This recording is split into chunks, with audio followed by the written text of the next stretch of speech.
الحمد لله رب العالمين وصلى اللهم وسلم على نبينا محمد وصحبه أجمعين وعشركي أفر أفرتناد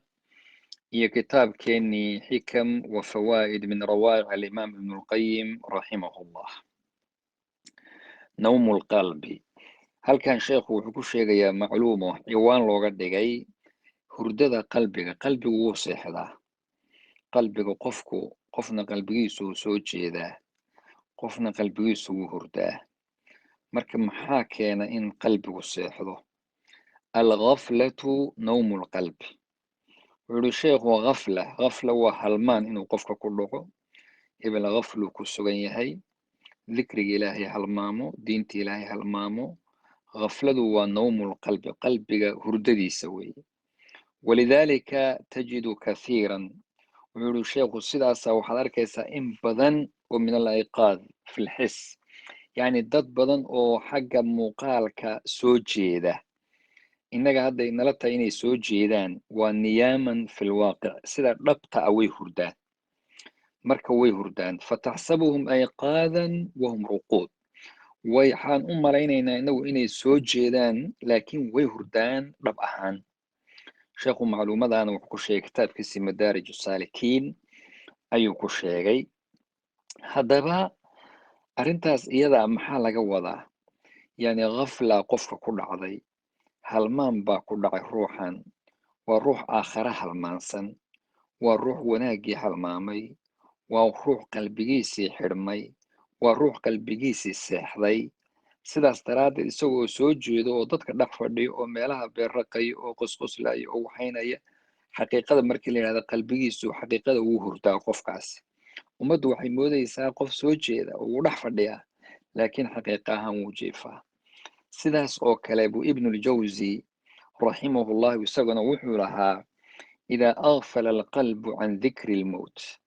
haddii qalbigu uu ka mashquulo uu halmaamo ghafla ay uga dhacdo dikri lmowt sheega geerida ilan geerida sheegaa layna yidhi oo badiya akthiru min dikri haadimi ladaat waa wax laynoo diray oo layidhi hala badiyo marka taa haddii la halmaamo maxaa dhacaya marka wuxuu yidhi hadduu halmaamo qofku dakhala alcaduwu min baabi alghafla cadow waa shaytaanka haddii qalbigaagii marka uu ku dhaco ghafla oo geerida aad halmaanto cadow baa wuxuu ka soo gelayaa albaabka ghaflada oo halmaanku kaa soo gelayaa cadowgaasina waa shaytaani ogow hadal u dhow buu ibnulqayim mar kale wuxuu lahaa sada alqalbi biamrayn yani qalbigu wuu daxalaystaa wuxuuna ku daxalaystaa buuhi laba arrimood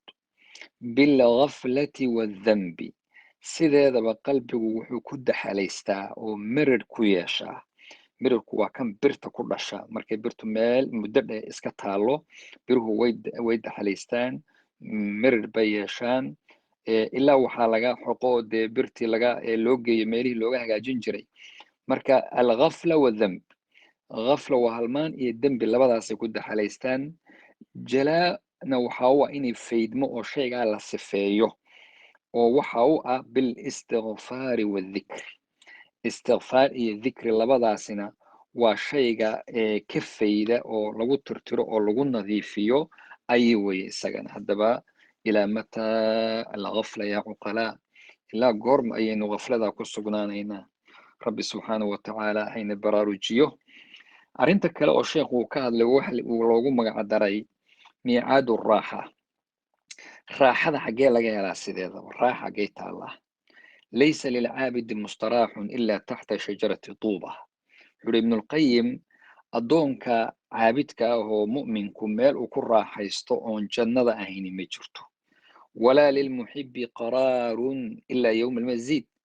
qofka jecel oo ilaahay subxaanahu watacaala iyo diintiisa jecela meel uu ku sugnaado oo qaraar uu ku sugnaado ma jiro ilaa maalinta yowma almasiid waa maalintaa qiyaame iyo dee wanaagga jannada loogu talagalay ma ogi allahuma yashaa'uuna fiiha waladayna masiid waatuu rabbi leeyahay subxaanahu watacaala halkaas ayay ku nasan doonaan haddaba waxaa la yidhaahdaa addunyaa laysa daara qaraar walaysa daara raaxa xaqiiqaduna waa sida adduunku ma aha horta meel sugnaan ma aho daartan daaru fanaa baaba la yidhaha waa midii dhammaanaysay waa shay tirtirmaya oo meeluu ku dhammaada la yaqaano. laakiin daaru qaraar waa aakhira, waa alxayaa waxa la yidhahdaa jira alxayaatu bacda almowt, ama alxayaat alxaqiiqiya waxaa weeye bacda almowt, ama inaha tabda'u min almowt. xayaatada dhabta ah oon laga dhimanaynin oo sugnaani waxay ka bilaabataaba geeriday ka bilaabataa. walaysat hunaaka raaxa fi dunya, adduunkuna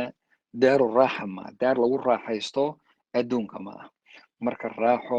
qofka caabidku ilaahay ka baqaa meesha uu ku raaxaystaayey waa aljanna, halkaa weeye. nas'al allaha subxaanahu watacaala, ilaahay waxaan weydiisanaynaa inuu jannadiisa inagu marti qaado, rabbina subxaanahu watacaala cadaabkiisa iyo ciqaabtiisaba inaga fogeeyo. waxaa kaloo alla weydiisanaynaa inuu ziyaadadaas oo aragtida rabbi maalinta qiyaamo yaraahu lmu'minuuna, mu'miniintu ay arkayaan, ilaahayna inuu subxaanahu watacaala iyadana inagu sharfo.